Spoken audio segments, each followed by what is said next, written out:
I'm going to break down your business so accurately that there's a good chance you're going to think I've somehow been just looking at your numbers, because I already know what happens when you wake up on the first of every month. You look at your pipeline, you look at your revenue, you look at how many leads you have, and somewhere in the back of your mind, there's that question of where my next customers come from. So you start running more ads, you start posting more, you tell your sales team to do more outreach, you start looking for another acquisition channel, and eventually you get the leads you need, you make the money, and then maybe you can breathe again. But then the month ends, and suddenly you're just back to the exact same question: where are my next customers coming from? So if that sounds familiar, I'm going to show you exactly what's happening inside your business, okay? Because the problem isn't that you're bad at marketing.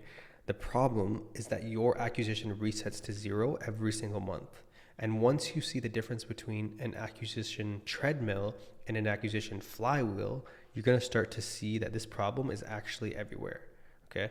So most businesses, like I said, don't have a marketing problem. So I'm going to make this extremely practical, and I'm going to show you three different businesses. All right. A consulting company, a SaaS company, and a service business. And we're going to look at what happens when each one relies entirely on just one linear acquisition versus what happens when they build the actual acquisition flywheel. Because I don't want you to walk away from this video just thinking, okay, cool, like I need to post more. And so that's not the lesson. The lesson is that you need to build a system where today's marketing actually creates leverage for tomorrow's marketing. And that's the difference.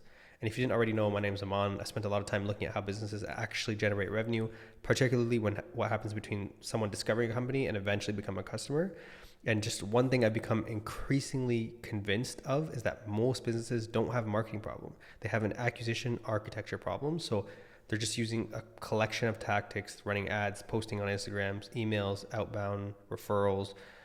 But those tactics aren't necessarily connected, okay? And that's why businesses consistently feel like they're just starting over at the beginning of every single month. Now, before we get into the flywheel itself, I want to establish something important.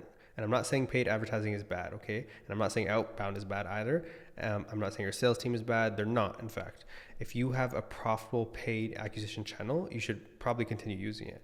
The problem is when your entire business depends on just renting attention, because that's essentially what you're doing when you're paying someone else every single month for access to an audience.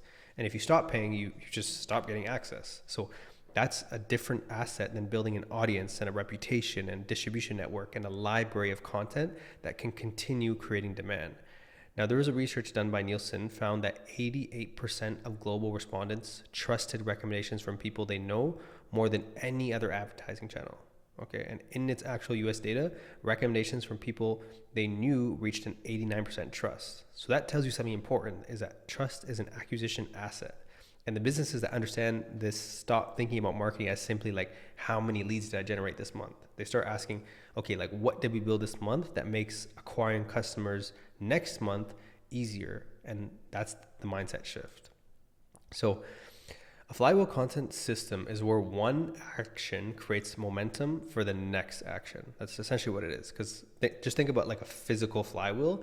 The first sort of push is difficult, but then when it starts to move, the momentum makes the next push easier and easier and easier, and so on and so forth. So your acquisition system should work the same way. So here's a simple version, okay?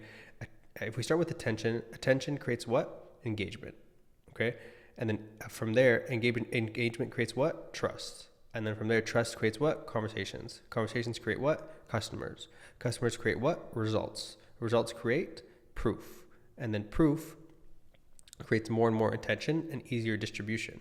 And then it's just straight back to attention. So that's the important part, is that the output of one stage basically becomes the input of another stage. And that's what makes it a system in its whole. So let's say you're a consultant helping agencies grow, for example's sake. You have two options, okay? Option A is, I need more leads. So you run ads, you spend 10K a month, you generate 100 leads, you close 5 clients. Then next month, you need 100 leads. And that's a linear process. Now imagine instead of this option B is that you start documenting the problems your current clients and prospects are already experiencing. So you make a video called like why your agency is stuck at 50K per month. Inside, you explain the 5 to 10 reasons agencies get stuck, and one of those reasons is poor client retention. So you make another video on that. then another on all these different reasons. Now your content isn't random. It's actually fully connected to your ecosystem and your core offer. So someone watches one video, the next video solves the next problem. Eventually they realize, okay, this guy like understands my business, maybe what you're feeling right now.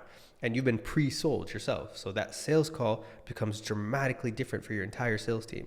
You're having a conversation with someone who already consumed 2 or 3 hours of your thinking. And that's the power of the acquisition flywheel. So here's what I want to disagree with a lot of advice that you probably hear online, is that posting content is not an acquisition flywheel, or posting content is simply one input into the flywheel. So you can post 500 pieces of content and still have a terrible acquisition system. That's just the reality of it. But why? Because content without a system is just output. Okay. The question isn't how much content are you producing. The question is what happens after someone sees it. And if they watch the video, then visit your website, then consume a case study, then subscribe, then see like another piece of content, then maybe at that point book a call and become a customer. And then, at that point they generate a result and become a case study. Now you've created a loop, and that's the flywheel that you should be able to analyze to grow your business. And this is why attribution in itself also matters. So if you don't know how your organic content actually contributes to revenue, you're just flying blind and you're not measuring content. You're measuring acquisition assets and data that is irrelevant to your business. So this is where things might get a bit uncomfortable. Okay, businesses without a flywheel just become extremely vulnerable. All right, so let's say 80% of your customers come from paid ads, and your customer acquisition, your cost per acquisition is $500. So everything is great, and then it becomes $700, and then $900, and then $1,100, and then suddenly the business doesn't look nearly as attractive, or your ad account gets restricted, or the platform changes targeting, or a competitor bids more aggressively, whatever it is. That concentration, that's like concentration risk, right? If 100% of your growth depends on one channel, the channel has enormous power over your business. And the bigger your business becomes, the more dangerous that becomes. So now think about it like on the opposite side. Paid acquisition, outbound, referrals, email audience, YouTube, social distribution, a library of evergreen content, case studies, etc. Now, one channel having a bad month doesn't destroy your entire acquisition system. So that's the flywheel, and that's the flywheel that gives you resilience month on end. Okay, so things will get a little bit more interesting here. So let's say you publish one useful piece of content every single week. Okay, that's roughly 52 pieces of content in a year. And now imagine each piece only generates 100 relevant views. Okay, that's around 5,200 opportunities for someone in your market to encounter your thinking or your offer. But the real value actually isn't those 5,200 views. It's what happened when those pieces stack. So someone watches video 1, someone else watches video 17, someone discovers and then someone discovers you 6 months after you actually published it. So someone or someone even comes from a reference from your framework in a sales conversation. So you're building like a whole library, and a library behaves very differently from paid advertising. And paid advertising stops producing when you stop paying. It's sounds cliche and simple, but no one properly thinks about this. And then useful content can keep becoming discoverable, shared, and consumed without you having to like continuously top it up or pay or do anything beyond just posting it and making it.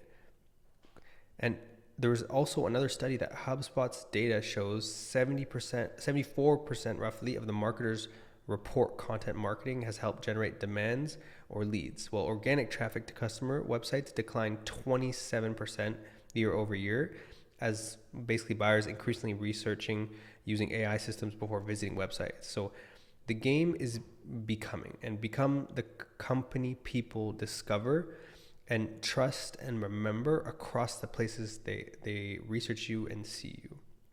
So let's just simplify everything a little bit here, because I kind of went deep into a few things, and I think there's basically 3 major stages. Stage 1 is you create demand. You need people who have the problem you solve to encounter your ideas through YouTube, social, search, podcasts, etc. You're creating demand rather than waiting for someone to raise their hand. Stage 2 is you capture demand. So once someone actually discovers you, you need somewhere for that attention to go. So a website or email list or a lead magnet of some sort. If you have no mechanism to maintain the relationship, then you've basically lost them. And then this creating demand stage becomes irrelevant. Stage 3 is convert and recycle. So now you turn attention into customers, but the flywheel doesn't stop when the customer pays you. The customer becomes another input. And what you need to do is focus on getting them a result, and that result becomes proof. So if that proof starts to become consistent, you can turn that into content, and the content generates attention, and then it goes back to the flywheel. The attention generates more customers, and that's how you turn a customer into a result, into proof, into content, into attention, and then to a new customer. And that's, again, like I said, the entire flywheel. Now, here's probably the most important part of this entire video, okay? The biggest advantage of an acquisition flywheel isn't that it gives you more leads. It's that it can reduce your dependency on consistently buying or manually trying to create a demand for yourself. So think about two businesses, okay? Business A starts every month with 0 attention because business B starts every month with 100,000 content impressions and 10,000 email subscribers, 5,000 followers, 200 previous customers, 100 case studies, and 50 pieces of evergreen content. So thousands of people who have already interacted with the brand are a part of this ecosystem. So those businesses might have these two businesses might have the exact same product, the exact same sales team, the exact same price even, but business B has something business A doesn't have, and that's momentum. And momentum is an economic advantage, literally, like, because the company that has already built attention doesn't have to continue to pay the full cost of trying to create it again. So you don't want to consistently have to acquire customers. You want to build a system that makes customers easier to acquire. All right. So this is where most companies get the whole thing wrong. They measure followers, views, likes, comments, and website traffic. Those are useful, but they're not the ultimate outcome. Okay. You need to work a little bit backwards from revenue. So ask yourself, which piece of content created the first interaction, or which channel created it? Did that person come back? Did they become a lead? Did they book? Did they buy? How much revenue came from that journey? Then you start answering the question of which content actually creates customers. So which topics create the highest quality leads, or which acquisition channel creates the most revenue, or which piece of content actually influence people before they buy. So now you're creating now you're not creating content because a social media manager told you, or a social media agency told you, post 4 times this week. No, you're creating content because you know what problems generate revenue, and you're building an acquisition system around actual customer behavior. And that's just like a whole different game. So here's the test I want you to run. Okay. So just, if you're a business owner watching this, take the last 30 days of your business and ask yourself just 5 questions. Okay. 1, if I stop paying for acquisition today, what would continue generating opportunities? 2, what assets have I built that continue producing demand 6 months from now? 3, can I trace a prospect from their first interaction with my company all the way to revenue? 4, does a customer create additional acquisition opportunities for my business? And 5, is my acquisition getting stronger every month, or am I simply starting over every month? And if your answer to the last question is I'm starting over every month, that is the problem, okay? Not your sales team, or not your offer or your ads. Your problem is that you don't have enough acquisition infrastructure, okay? It's as simple as that. Now, before you leave this video, I want you to do something, okay? Like I said, don't think about your likes, don't think about your follower count, don't think about how many pieces of content you posted this month, and don't even think about how many leads you generated. Instead, just simply ask yourself one question. If I stopped actively generating demand today, what would my business have left working for it in 30 days from now, in 60 days from now? Would people still be discovering you? Would your content still be bringing people into your world? Would your existing customers be creating new opportunities? Would your reputation be doing the same type of selling for you? Would your past work still be generating trust for you? Because all these answers will tell you a lot more about the strength of your acquisition system than your revenue this month ever will. Okay, it's so irrelevant. And then after you've done that, ask yourself another question: is the work I'm doing today making customer acquisition easier 6 months from now? Or am I simply doing enough to hit this month's numbers and next month's numbers? Because there's just a massive difference between those two businesses. Okay, there'll be one that who's consistently running the offer, the other, and then the other is just building momentum. And one has to keep like pushing the wheel forward, and the other just is gradually making the wheel easier to turn. And by all means, I'm not saying you should stop running ads, okay? So don't go bashing me in the comments about that. I'm not saying you should stop doing outbound. I'm not saying organic content is some magical replacement for everything else. I'm saying that you should be brutally honest about what you've actually built for yourself. If you stop spending money tomorrow, what remains?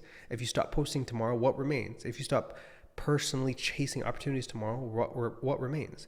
And if the answer is nothing, then you haven't necessarily built a bad business, okay? But you've probably just haven't built an acquisition system that compounds yet. And that's the distinction I want you to think about, because the goal isn't to spend your entire career getting better at finding like the next customer. Your goal is to build something where the work you do today makes finding the next customer easier and easier. And that's the difference between, like I said at the beginning of the video, the acquisition treadmill versus the acquisition flywheel. And once you start looking at your business through that lens, you really just cannot unsee it.